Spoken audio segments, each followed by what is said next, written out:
இதற்கு அர்த்தம் என்னவென்றால், எதெல்லாம் நீங்கள் செலவாக செய்தீர்களோ அதெல்லாம் வருமானமாக வரப்போகிறது என்று பொருள். எதெல்லாம் செலவாக பண்ணீங்களோ. எனக்கு தெரிஞ்ச ஒருத்தர் இருந்தார் சார்.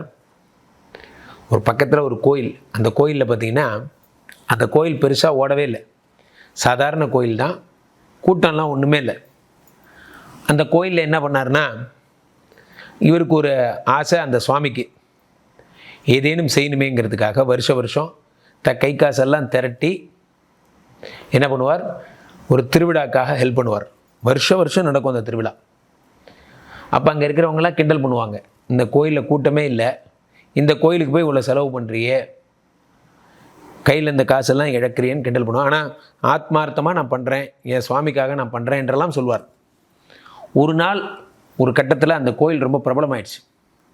இன்றைய தினங்களிலே நண்பர்களே, கோயில்லாம் பிரபலமாகணுன்னா கூட யூடியூபர்ஸும் இன்ஃப்ளூயன்சர்ஸும் தேவைப்படுறாங்க. அவ்வகையில் திடீர்னு மீடியாவின் வெளிச்சம் கோயிலை நோக்கி விழ, முன்னெல்லாம் எப்படி சொல்லுவோம், சுவாமியினுடைய கண் பார்வை மீடியா மேல் விழன்னு சொல்லுவாங்க. இப்போ மீடியாவின் கண் பார்வை சுவாமி மேல் விழ